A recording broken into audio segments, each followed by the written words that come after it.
Ma femme a exigé le divorce et a eu l'audace de me dire, tu n'as pas les moyens de te payer un avocat pour te battre contre moi. J'ai simplement souri et répondu, tu as raison. Elle est arrivée au tribunal persuadée qu'elle allait m'écraser, jusqu'à ce que l'avocat le plus cher et le plus redouté de la ville entre, s'asseye à mes côtés et lui dise, il n'a rien à me payer. Je suis son frère aîné et aujourd'hui, tu vas tout perdre. Tout a commencé mardi dernier. Victoria, ma femme depuis 8 ans, m'a informé qu'elle voulait divorcer. Il n'y avait ni tristesse ni regret dans sa voix, seulement une assurance calculée, comme quelqu'un qui signe un contrat déjà gagné d'avance. Nous étions dans le salon de la maison que nous avions transformé ensemble en foyer, mais elle parlait comme une dirigeante annonçant un licenciement. C'est fini, Daniel, a-t-elle dit en posant un dossier sur la table. J'ai déjà parlé à un avocat. Voici mes conditions. Je ne l'ai même pas ouvert. Ce n'était pas nécessaire. Elle était plus que disposée à me les détailler. Elle voulait la maison, celle-là même pour laquelle mon grand-père m'avait aidé à payer l'apport initial. Elle exigeait 70% de nos économies et une pension alimentaire pour un minimum de 5 ans. Ce n'était pas une négociation, c'était une reddition inconditionnelle. Quand elle eut fini, elle s'adossa au canapé en souriant avec suffisance. Je ne veux pas discuter de ça, Daniel, ajouta-t-elle d'un ton chargé d'une fausse compassion. Soyons réalistes. Tu es professeur de menuiserie au lycée. Tu gagnes assez pour vivre, mais pas pour te payer un vrai avocat. Le mien t'engloutira sous les honoraires avant même que tu ne mettes les pieds au tribunal.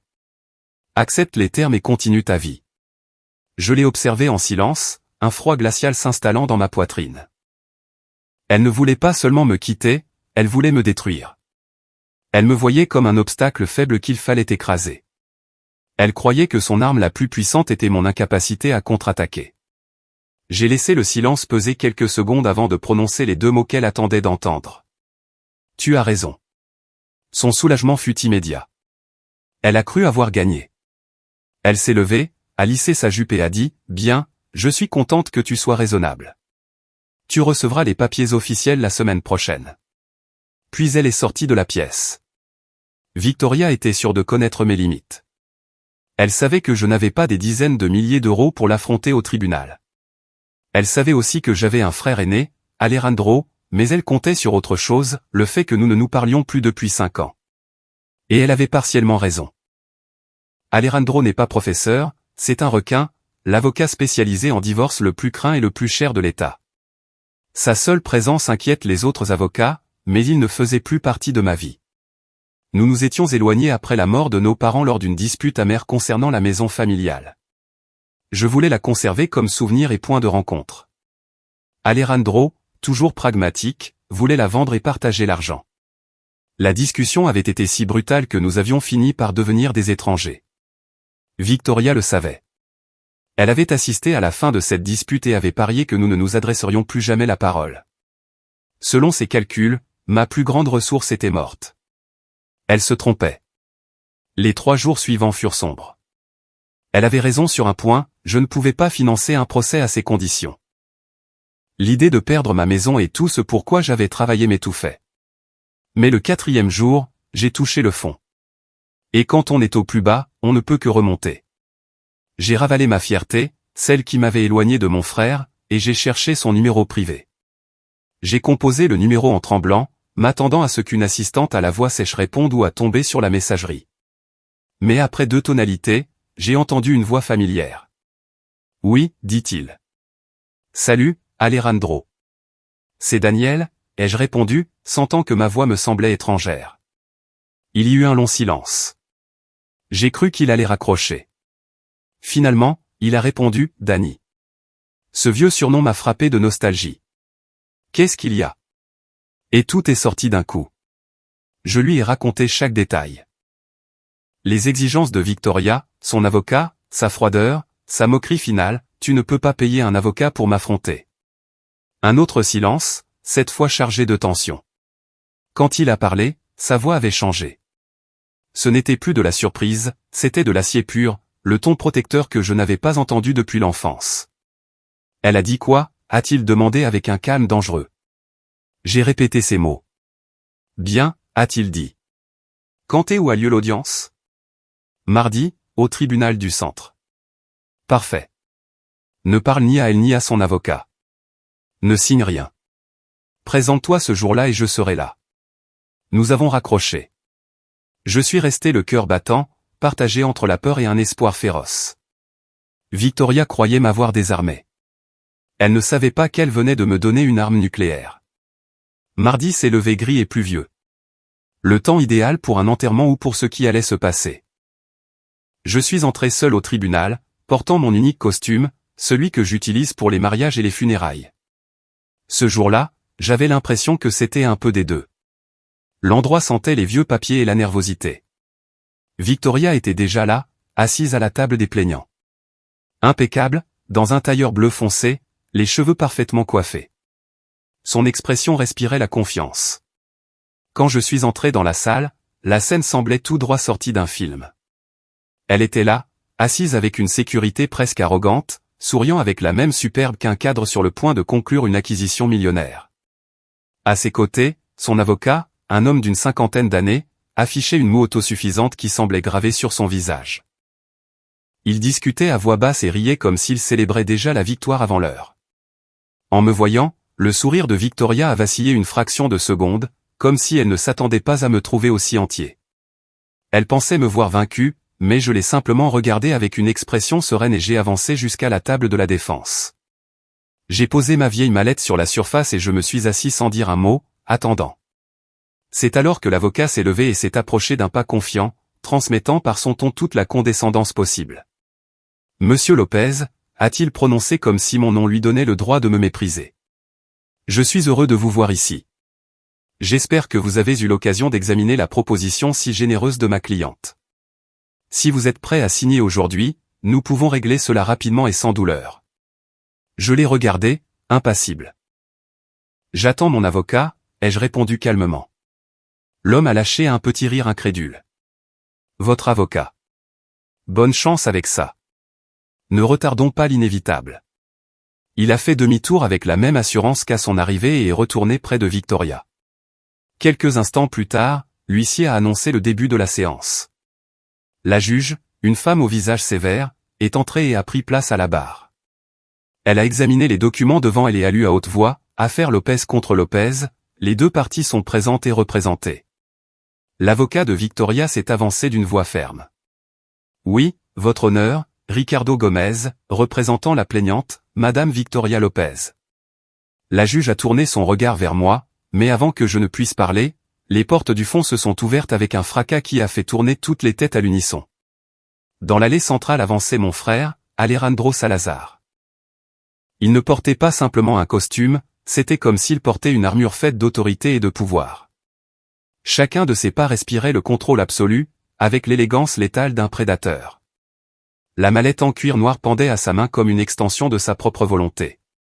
Le murmure fut immédiat. On entendit des chuchotements parmi les présents, des reconnaissances étouffées. La réputation de mon frère le précédait comme une ombre intimidante. Il n'a regardé personne d'autre. Ses yeux étaient fixés sur moi. Il est arrivé à ma table, a posé une main sur mon épaule et l'a pressée doucement. Puis il s'est assis calmement, posant sa mallette reluisante sur la table avec un claquement qui a résonné dans la salle silencieuse. Ce son fut comme l'annonce que quelque chose était sur le point de changer. J'ai détourné le regard vers Victoria. L'air confiant qu'elle affichait s'était complètement effacé. À la place, il ne restait qu'une expression de terreur absolue. Elle avait la mâchoire décrochée, les yeux exorbités, comme si elle venait de voir un fantôme s'asseoir en face d'elle. Son avocat n'était pas dans un meilleur état. Le sang avait quitté son visage et son sourire prétentieux s'était transformé en pure panique. Il savait parfaitement qui était mon frère. Alejandro s'est penché vers moi et a chuchoté avec un demi-sourire, « Désolé pour le retard, frérot. » La circulation était insupportable. Puis il s'est redressé, adoptant un ton solennel et autoritaire qui a rempli la salle. « Alejandro Salazar, votre honneur, » annonça-t-il d'une voix profonde, représentant le défendeur, Monsieur Daniel Lopez.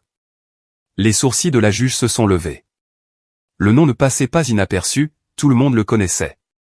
Ensuite, Alejandro a tourné lentement la tête vers Victoria et son avocat, leur adressant un regard tranchant comme une lame. Un sourire glacial se dessina sur son visage. « Je suis navré pour le retard, dit-il avec une politesse chargée de venin, et c'est alors qu'il lâcha la phrase qui anéantit complètement Victoria, il n'a pas à me payer. Je suis son frère aîné. L'échiquier venait de se renverser. Victoria était arrivée en espérant un triomphe facile. Sans le savoir, elle était entrée directement dans une embuscade. Alejandro a ouvert sa mallette, a sorti une liasse de documents et a commencé la démolition. Il a déclaré invalides toutes les exigences initiales, les a qualifiées d'abusives et a annoncé notre intention de présenter une contre-attaque. Il a informé que nous exigerions un audit financier complet de tous les biens et mouvements financiers des 3 dernières années et que nous réclamerions que Victoria couvre mes frais juridiques. L'avocat adverse est resté paralysé, balbutiant sans savoir quoi répondre.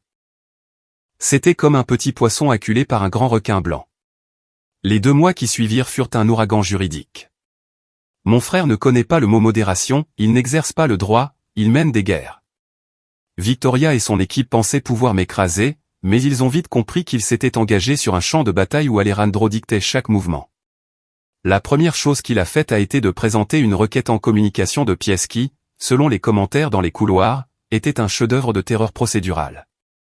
Ce n'était pas une demande, c'était une exigence.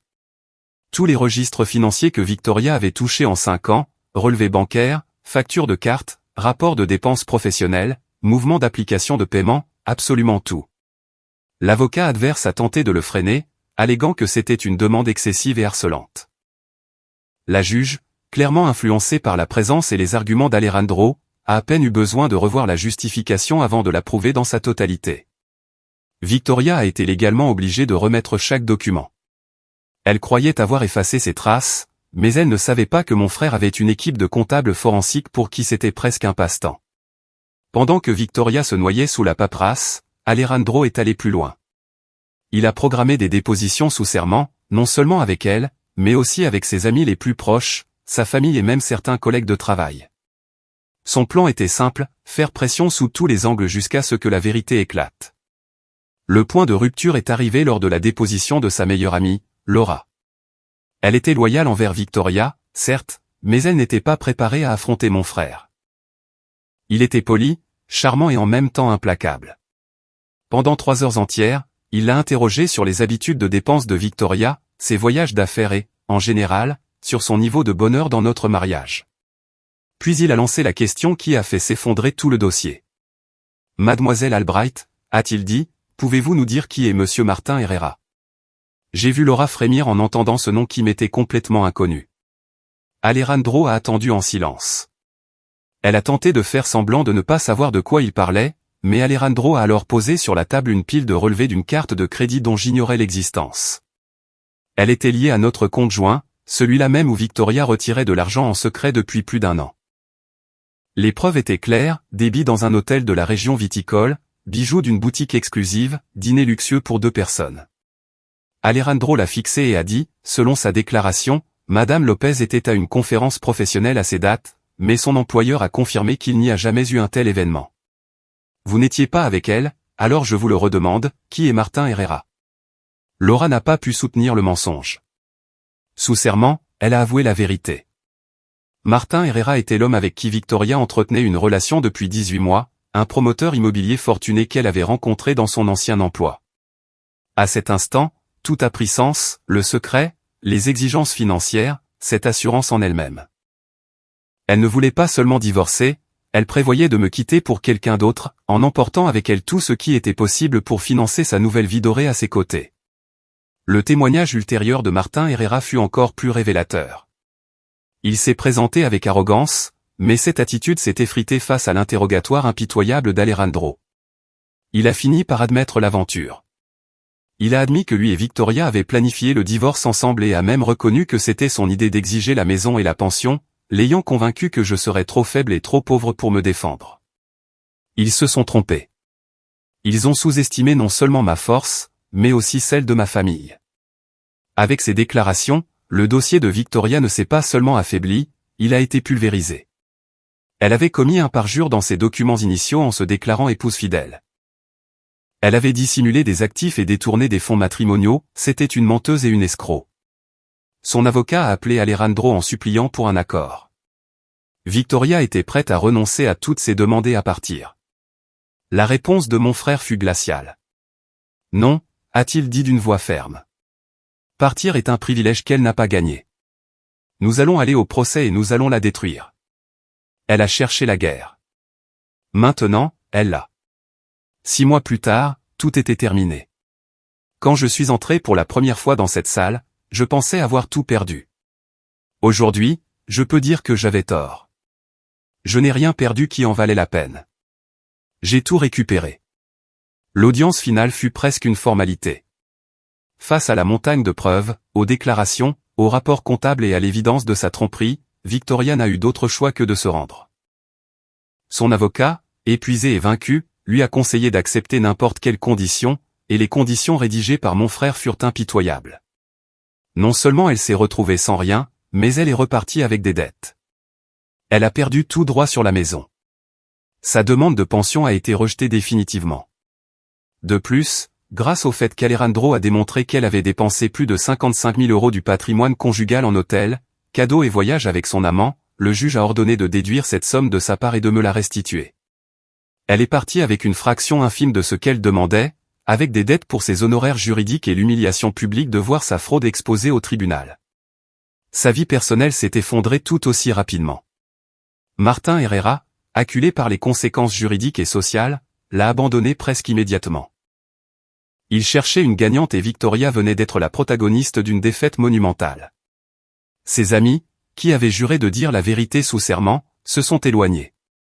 Elle a perdu son fiancé, son foyer, ses économies, son amant et sa réputation. Tout cela en un seul coup. Tout cela pour m'avoir sous-estimé. Mais le plus important est arrivé après. Quelques semaines plus tard, j'ai reçu un appel de mon frère Alejandro. « Viens à la vieille maison », m'a-t-il dit. J'ai conduit jusqu'à la maison de nos parents, celle-là même qui avait été le motif de notre stupide dispute de 5 ans. Je l'ai trouvé sous le porche, assis sur les marches avec 2 tasses de café. Cet après-midi-là, nous n'avons parlé ni du procès ni de Victoria. Nous avons parlé de choses simples, de papa et de ses journées de pêche impossibles, des gâteaux de maman, des Noëls qui semblaient éternels quand nous étions enfants. Au milieu de ce silence partagé, j'ai compris quelque chose. La véritable victoire n'a pas été de gagner le procès, ni de récupérer l'argent, ni de conserver la maison, c'était de retrouver mon frère. Nous avons décidé de ne pas vendre la propriété, non pas parce qu'elle représentait un passé glorieux, mais parce qu'elle était devenue un pont vers l'avenir. Nous passons les week-ends à réparer le vieux bois, à peindre les murs, à lui redonner vie. Chaque clou que nous plantons est un rappel de ce qui compte vraiment. Victoria a cru qu'elle allait me laisser sans rien. Dans sa tentative de me détruire, elle a fini par me rendre la seule chose qui ne s'achète ni ne se négocie jamais, ma famille. Aujourd'hui, alors que je vois la maison se transformer et mon frère travailler à mes côtés, je comprends que je n'ai pas gagné un procès.